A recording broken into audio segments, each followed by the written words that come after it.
ఈరోజు శివరాత్రి జాగరణ చేసి తెలుగు వాళ్ళందరూ, శివుని భక్తులందరూ ఇంటిల్లిపాది పవిత్రంగా జరుపుతున్న రోజు ఈరోజు. పోసాని కృష్ణమురళి గారిని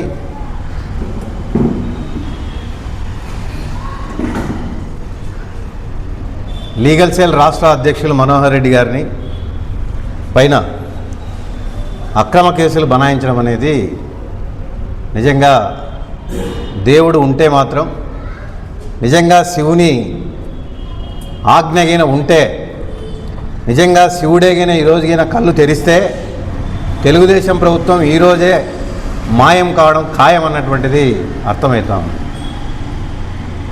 పోసాని కృష్ణమురళి స్వయాన చెప్పాడు, నాకు రాజకీయాలకు సంబంధం లేదు, నేను తప్పుకుంటున్నాననే వ్యక్తి పట్ల ఆనాడే ఏబిఎన్, ఆనాడే ఈనాడు, ఆనాడే ఎన్నో పత్రికలు, వాళ్ళకు సంబంధించినటువంటి పచ్చపత్రికలు, పచ్చ మీడియా అంతా కూడా మాట్లాడినాయి. రాజీనామా చేసినాను, రాజకీయాలకు సంబంధం లేదంటే వదులుతామా అని హెచ్చరించినాయి. అయినా పోసాని కృష్ణమురళి భయపడలా. నిన్న అర్ధరాత్రి పోయి ఆయన బెదిరించి బాత్రూంలోకి పోతానన్నా, మందులు తీసుకొస్తానన్నా కూడా అతన్ని కనీసం పంపకుండా, ఆయన భార్యను లెక్క చేయకుండా కొడుకును దొబ్బేసి తీసుకురావడం అనేటువంటిది నిజంగా ఈరోజు చాలా అవమానకరం. ఇది ఈ తెలుగు ప్రజలందరినీ కూడా తెలుగుదేశం ప్రభుత్వం చాలా దుర్మార్గంగా అణిచివేస్తుందనేది బయటపడతాం.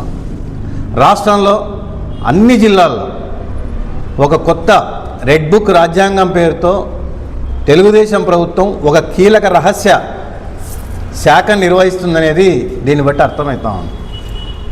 వెనకల నుండి నడుపుతున్న వాళ్ళ పేర్లు బయటికి రావడంలా. ఈరోజు ఎవరిని అరెస్ట్ చేయించాలి, రేపు ఏ జిల్లాలో ఎవరిని అరెస్ట్ చేయించాలి, రేపు ఏ ప్రజాసంఘ నాయకుని అరెస్ట్ చేయించాలి అనేటువంటి దాన్ని ఒక క్యాలెండర్ ప్రకారం, ఒక ఆర్డర్ ప్రకారం నిజంగా ఒక రహస్య అజెండాని తెలుగుదేశం అమలు చేస్తూ ఉంది. నిజంగా దీనికి జనసేన మద్దతు ఇస్తుందా లేదా అన్నటువంటిది ఈరోజు జనసేన వాళ్ళు కూడా దీనికి సమాధానం చెప్పాల్సిన అవసరం ఉంది.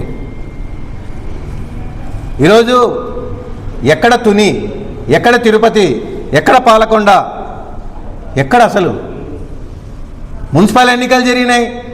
మున్సిపల్ అసలు ఎలక్షన్స్లో ఒక్క కార్పొరేటర్ కూడా లేరు, వాళ్ళకు ఒక్క కౌన్సిలర్ కూడా లేడు. అంటే ఏమి, ప్రతిపక్షంలో నేను ఉన్నానని చెప్పుకోవడానికి కూడా లేని పరిస్థితుల్లో వైఎస్ఆర్లో నుంచి ఒక కార్యకర్త లాక్కోవడం, బెదిరించడం, ఇళ్ళకు పోవడం, దౌర్జన్యం చేయడం, పబ్లిక్గా తీసుకొస్తా ఉంటే మళ్ళీ రహస్యంగా రెడ్ బుక్ రాజ్యాంగంలో వాళ్ళందరిపైన 111 సెక్షన్లు ఎందుకు పెట్టలేదని చెప్పి మేము అడుగుతా ఉన్నాం. అడుగుతారు. ఈ ప్రభుత్వాన్ని కూకటి వేలతో పెకిలించేంత వరకు కూడా తప్పకుండా మేము కదులుతామని చెప్పేసి, జగన్ వెంట నడుస్తామని, అక్రమ కేసులకు భయపడేదే లేదని చెప్పేసి ఈ సందర్భంగా తెలియజేస్తూ, మనోహర్ రెడ్డి గారికి రాష్ట్ర వ్యాప్తంగా కూడా న్యాయానికి సంబంధించినటువంటి విభాగమే కాకుండా రాష్ట్రంలో ప్రతి ఒక్కరు కూడా ఆయనకు మద్దతు ఇస్తామని, అదేవిధంగా పోసాని కృష్ణమురళి అరెస్టును ఖండిస్తున్నామని ఈ సందర్భంగా తెలియజేస్తున్నాం.